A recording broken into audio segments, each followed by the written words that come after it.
Estamos de volta, segundo bloco do Universo Épico. E agora a gente vai falar sobre livro infantil. E quem está conectado aqui comigo é a Graziela. Tudo bem, Graziela? Oi, Michel, tudo bom? Tudo jóia. Graziela, eu sei que você tem 2 obras, mas vamos começar pela mais recente. Então, qual é a mais recente?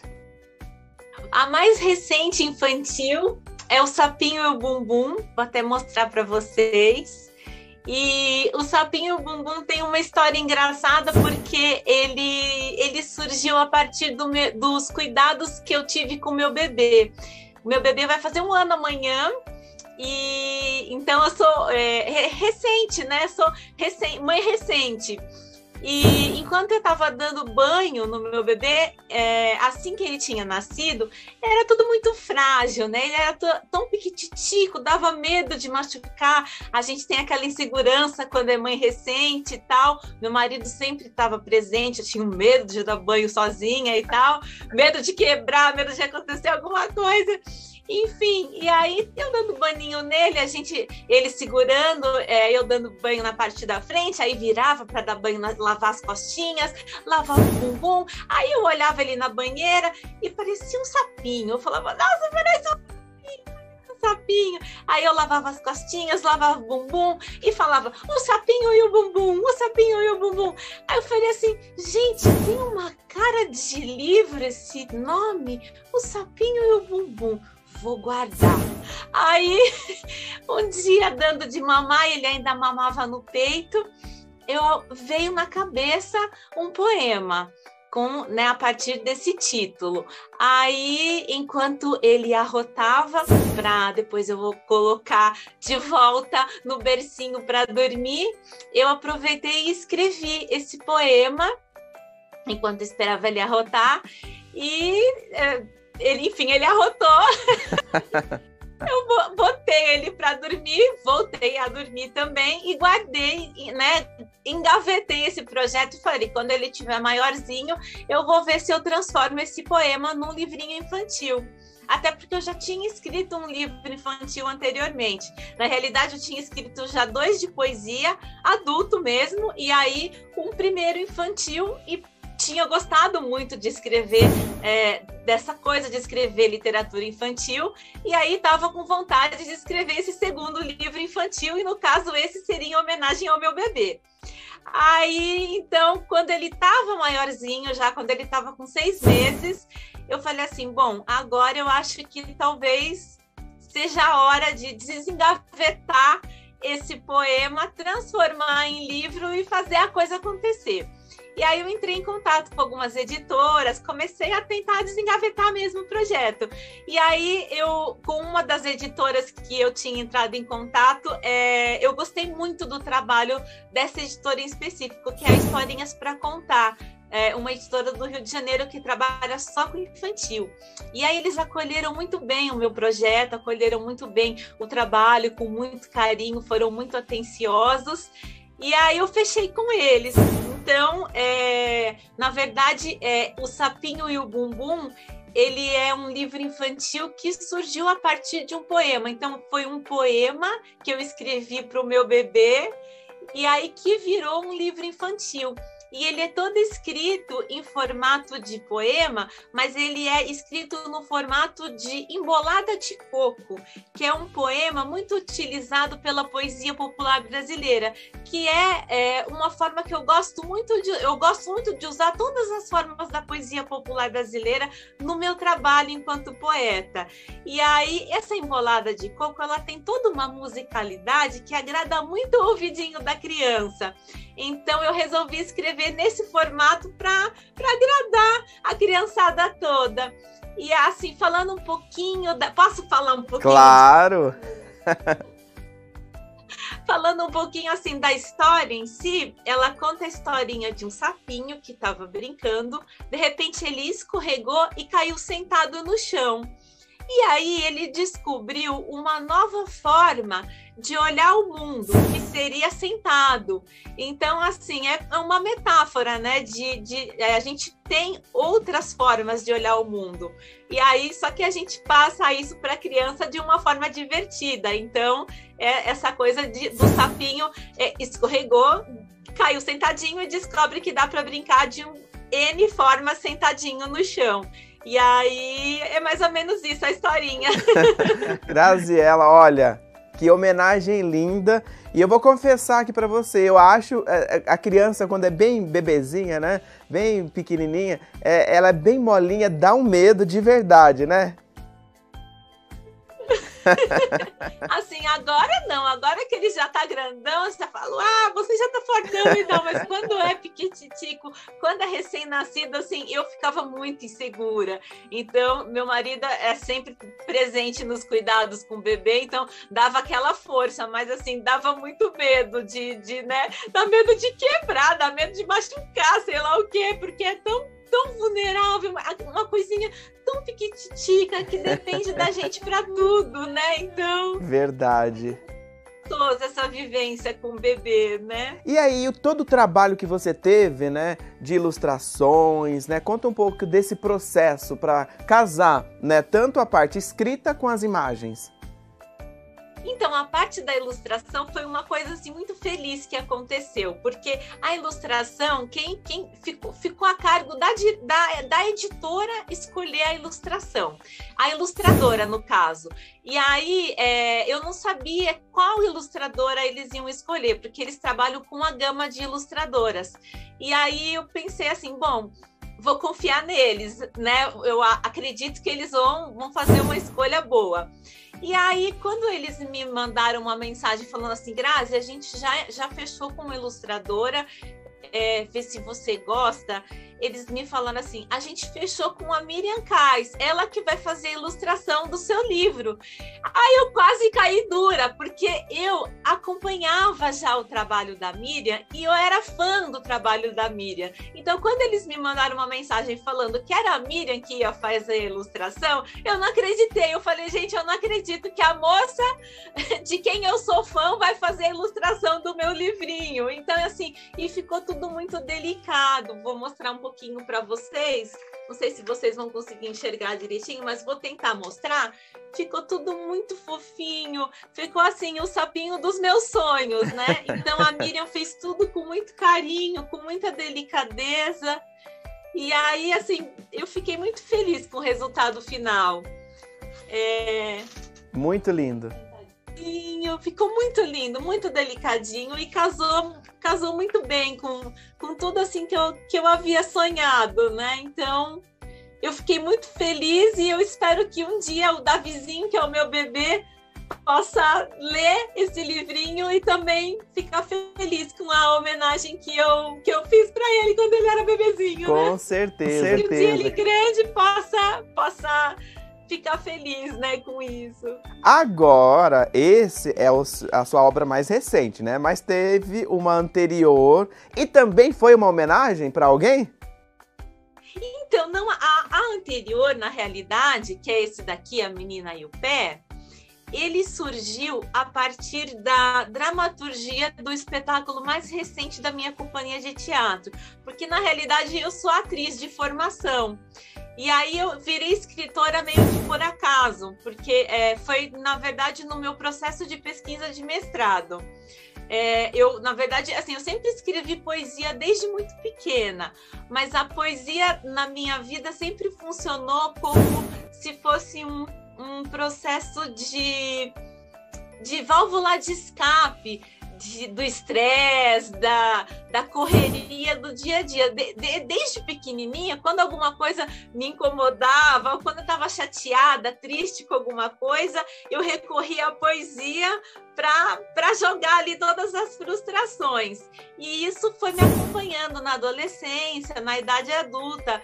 De vez em quando eu escrevia mais, épocas que eu escrevia menos, épocas que eu escrevia mais e tal. E o mestrado foi foi um momento em que eu escrevi muito, porque é um momento muito, muito estressante, é um momento muito solitário, muitos prazos, muita coisa para cumprir, muita coisa para fazer, muito, muito desgastante. E aí eu comecei a escrever muita poesia. E eu me dei conta de que eu estava com um material muito grande. E aí eu comecei a me empolgar com essa questão da poesia mesmo para desestressar daquele texto maçante, quadrado e mais acadêmico, né? E aí comecei a mandar para edital de poesia, para publicar em antologia e tal, e foi dando certo, assim, participava de concursos, essas coisas, e eu fui me empolgando mesmo para dar aquela distraída do mestrado para eu não surtar. Aí, quando eu estava chegando assim no finalzinho do mestrado, eu pensei assim, e se eu publicasse um livro de poesia com toda essa poesia que foi surgindo, né? E nesse meio tempo, como eu estava fazendo um mestrado em teatro, né, em artes da cena, então era uma coisa mais artística. E aí o produto final do mestrado não era só uma dissertação. Eu tinha que ter uma dissertação, mas eu também tinha que apresentar um produto artístico. E o produto artístico seria um espetáculo teatral. Como eu trabalho com teatro infantil, então eu teria que apresentar um espetáculo teatral infantil. E também a dissertação, mas eu poderia apresentar a dissertação em forma de memorial, descrevendo o processo de criação desse espetáculo infantil. E aí tá, então era isso que eu tinha que fazer, mas eu tinha esse tanto de poesia. Aí um dia eu cheguei para minha orientadora e falei assim, Liana, e se eu colocasse poesia no meu memorial de mestrado? Aí já fiquei assim, pensando que ela ia me dar um esporro. Ela falou assim, legal, Grazi. E aí, como é que você faria isso? Não. Ela falou, legal. Ela não brigou comigo. Aí eu falei assim, eu não sei, eu vou pensar direitinho, daí eu te falo como é que eu poderia fazer isso. E aí eu pensei, e aí nessa época eu estava fazendo uma série de oficinas, porque o tema do mestrado era uma conversa entre teatro infantil e a cultura popular brasileira. E aí eu fazia, então, tudo que tinha de oficina que relacionava essas duas coisas, eu fazia. E numa dessas oficinas eu me deparei com o diário da Frida Kahlo, que era um diário de criação que tinha bilhetinho, tinha poema, tinha desenho. E aí eu lembrei daqueles meus diários da adolescência. E eu pensei assim, e se o meu memorial tivesse dois lados? O lado quadrado e acadêmico, com essa escrita mais dura e mais objetiva, e um lado mais artístico e que eu pudesse colocar esses meus poemas. Então, e aí ela deixou eu fazer assim. Então, o meu até posso dar tempo de eu claro. Dá sim. Na verdade, ele é assim. Ele tem dois lados. Um lado que é toda a escrita dura, e aí você vira e ele é um diário que tem todas as poesias e tudo, todos os papeizinhos de recordação de tudo que eu fui fazendo para chegar nesse espetáculo. E aí, a partir disso, essa poesia toda entrou nesse memorial, e dessa poesia eu publiquei um primeiro livro de poesia que acabou até entrando como produto final do mestrado também. E aí eu estreiei essa peça que era o produto final do mestrado, que chamava-se A Menina e o Pé.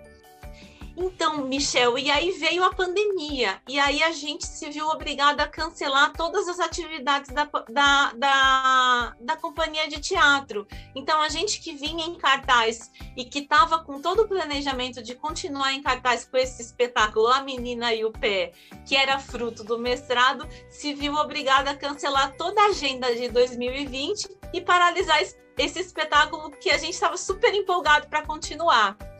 E aí, como eu tinha lançado esse primeiro livro de poesia, lancei em janeiro, consegui lançar um segundo livro de poesia também. Então, estava metida na literatura, consegui continuar trabalhando, mas só com literatura. Toda a parte de teatro foi cancelada. E aí chegou um momento ali no meio da pandemia que eu comecei a sentir muita falta da Menina e o Pé, porque foi assim um espetáculo que a gente se doou muito, assim, eu me doei muito, foi assim, uma vivência muito profunda. Eu fiz pesquisa de campo, a gente viajou, foi atrás de muita coisa, conheceu muita gente que ensinou muita coisa pra gente. Tem todo um registro de cultura popular brasileira, de ritmos, de música, de poesia, sabe? Então, assim, tudo que era de cultura tradicional brasileira, eu fui atrás, e tudo para fazer esse espetáculo A Menina e o Pé. E eu estava longe dele. E como eu estava trabalhando com literatura, e eu estava trabalhando num projeto de entrevistas de mulheres da literatura brasileira, do coletivo que eu faço parte. O coletivo que eu faço parte, o Mulherio das Letras, tem uma livraria chamada Livraria Mulherio, que é encabeçado por uma amiga minha, Sil Schmidt. Ela perguntou se eu não queria encabeçar ali ser entrevistadora de um projeto de mulheres da literatura brasileira. Então, eu entrevistava só mulheres da literatura brasileira e a parte do infantil. Como eu trabalhava com teatro infantil, ela me chamou para tocar a parte só do infantil. E eu fui me empolgando e conhecendo cada vez mais essa mulherada do infantil. E aí eu pensei, e se eu transformasse a dramaturgia do espetáculo A Menina e o Pé num livro infantil? E aí foi aí que eu resolvi transformar o espetáculo no livro, para não viver longe dele. Graziela. Mais ou menos assim que surgiu esse livro. É um caminho sem volta, pelo que eu percebi aí, né, para a literatura infantil, né? Exatamente. Aí foi assim que eu fui me empolgando, e aí eu acho que realmente não tem volta. E aí, então, eu conto toda a história do espetáculo, só que em formato de livro infantil, né? Então, teve toda esse desafio de transformar teatro em literatura infantil, porque é diferente, né? É uma outra linguagem, mas foi gostoso, né? Então, eu gostei de fazer isso, então... Muito legal, muito legal. Ô, Graziela, e aí você, né, tem tanto o Sapinho e o Bumbum, A Menina e o Pé, né? Já tem aí um novo projeto na cabeça, na gaveta? Eu tenho um novo livro que eu tô para lançar, na verdade, no segundo semestre, mas ele vai ser de poesia. Vai chamar Sutil Leveza. Então, provavelmente vou lançar entre julho e agosto. Aí não vai ser de infantil, vai ser de poesia. Então, mas eu volto pro infantil ainda, porque assim é uma coisa pela qual eu tenho muito carinho, e agora com o meu bebê, então eu acho que assim casou tudo perfeitamente, né? Sensacional. Para quem então ficou curioso e gostou, né, tanto das suas obras da literatura infantil e também da literatura adulta, né? Como é que faz para encontrar você? Bom, no Instagram eu tô como Graziela_Barduco e no Facebook eu tô como Graziela Barduco. E tem o meu site também, que é grazielabarduco.com.br. Se der uma bugada, se esquecer, se digita no Google Graziela Barduco, que é fácil de achar as coisas. Então, é mais ou menos assim que vai lá acha no Google, que me procura, vai atrás que eu respondo. Graziela, quero agradecer a sua participação aqui no Universo Épico. E ó, né, quando for lançar essa obra nova, já manda mensagem para nossa produção e a gente marca, combinado? Ai, Michel, obrigada, viu? Queria te agradecer de coração por esse convite, pela oportunidade de estar aqui. Obrigada mesmo, você é muito receptivo, você é muito simpático e obrigada por essa acolhida tão especial. Agradeço de coração. Imagina, a gente que agradece você, né, por dividir aí, né, o seu trabalho e a sua obra com o nosso público. Obrigada. Um beijo e até a próxima, viu? Obrigada, um beijão. Ponto final no Universo Épico e a gente volta na próxima semana. Tchau, tchau.